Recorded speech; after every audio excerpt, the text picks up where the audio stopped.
Okay, we'll go ahead and get started. Thank you so much for being here. My name is Will Aiken. I'm the Sheriff of Clay County. And to start, I just want to announce that alongside with the Clay Police Department, our local and federal partners, we have made an arrest in from last night's incident, the threat at the Ford plant. Investigators are currently working on preparing the case for prosecution, and as such, we don't have any additional information that we can hand out at this time, but it will be forthcoming.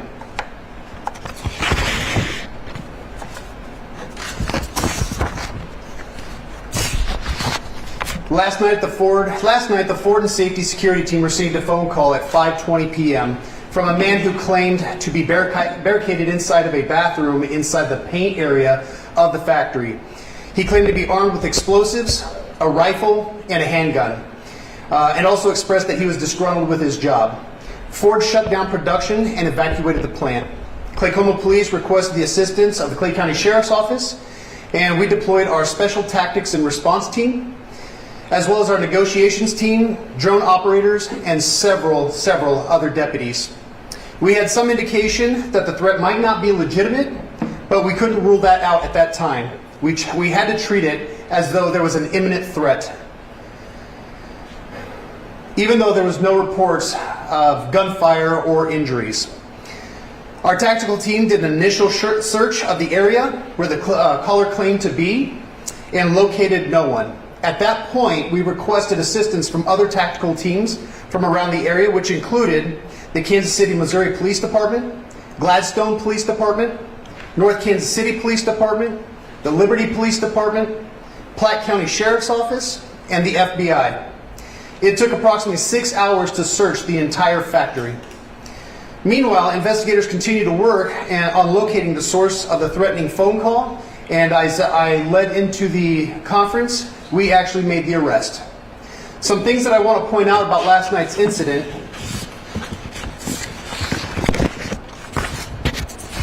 Ford employees are trained in this type of event.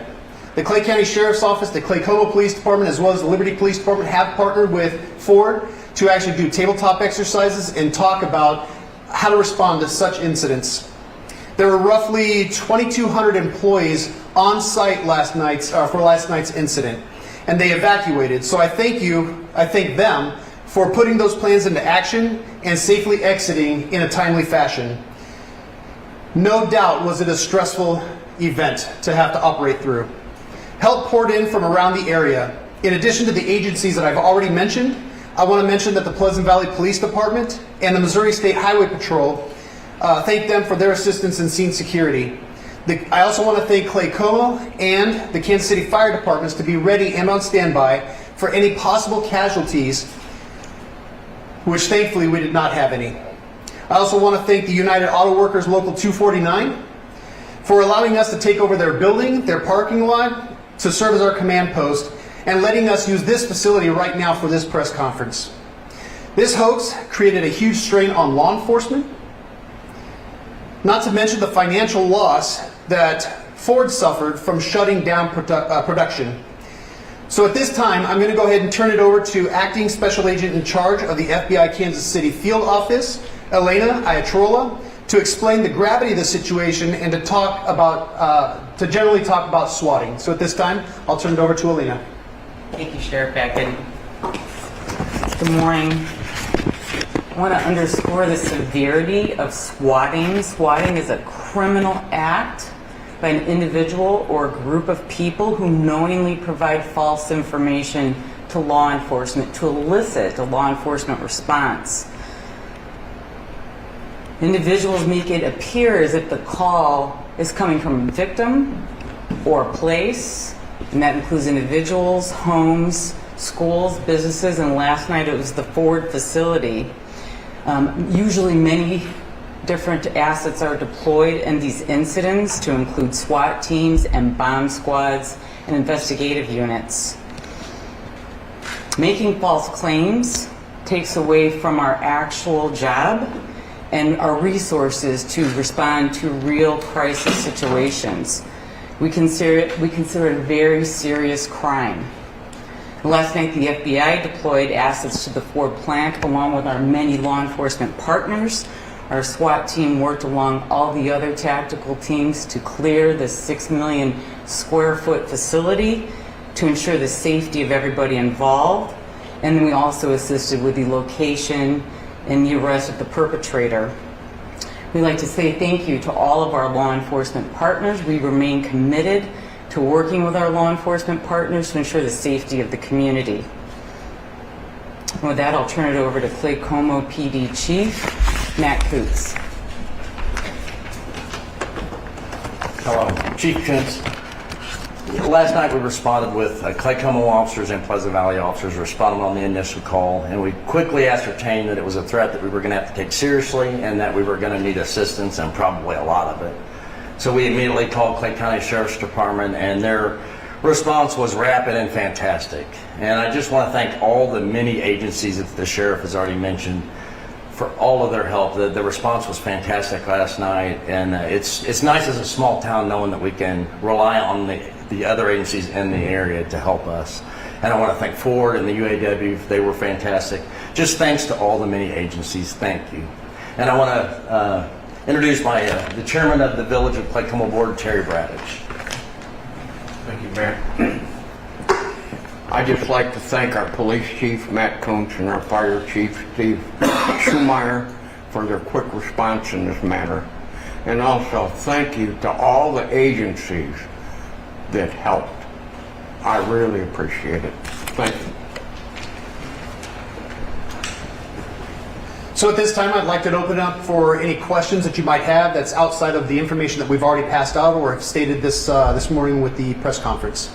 Sheriff, generally speaking, what sort of trouble can somebody be in if they're convicted of some sort of swatting hoax? So I'll actually turn that over to Elena to talk about the prosecution part, or what could lead up to it. Well, currently we are working closely with both local and federal prosecution in discussions to determine where the best place will be for these charges. If there's an interstate nexus, there will be federal charges, but we are in discussions with the U.S. Attorney's Office, and the Clay Como prosecuting office is also working on this diligently as we speak.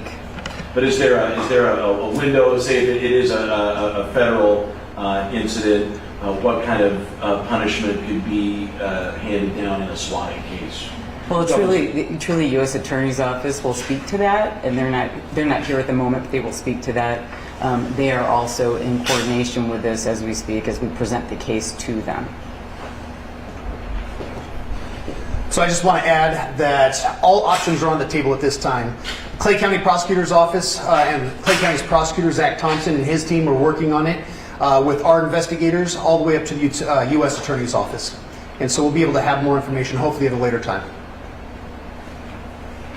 Was this suspect local or was it a national call? How did you guys sort of help narrow this call down and get that arrest? So without going into too much detail, I will say he was local enough for us to go make an arrest and bring him to the Clay County Jail.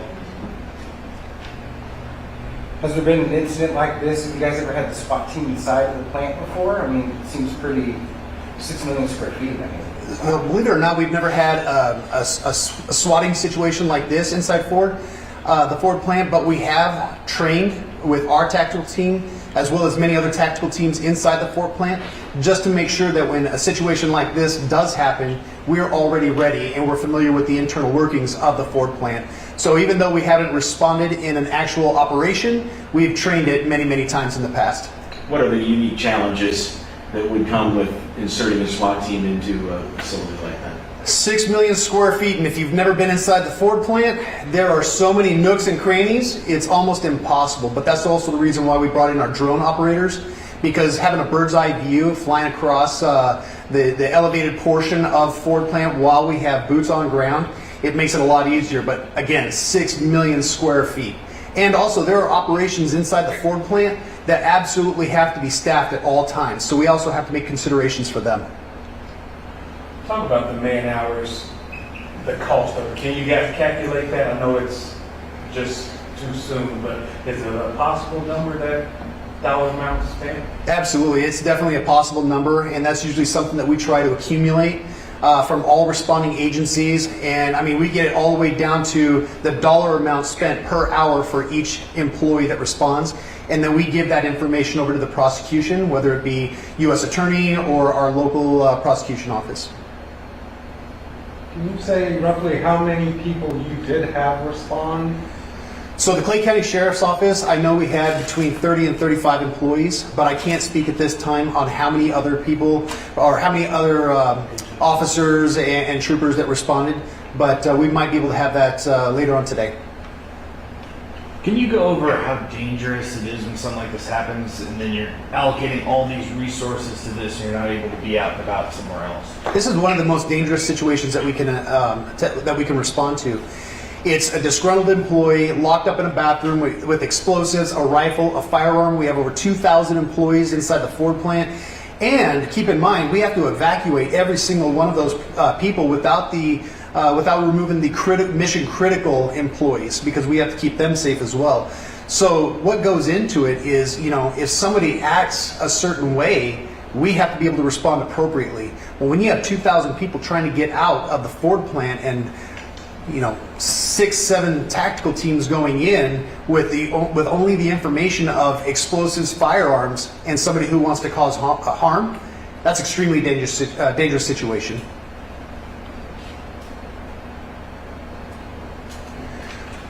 Okay, so at this time we'll wrap it up. If you have any questions or if we have any updates, actually if we have updates, we'll let you know, but if you have any questions at any time, feel free to reach out to the Clay County Sheriff's Office.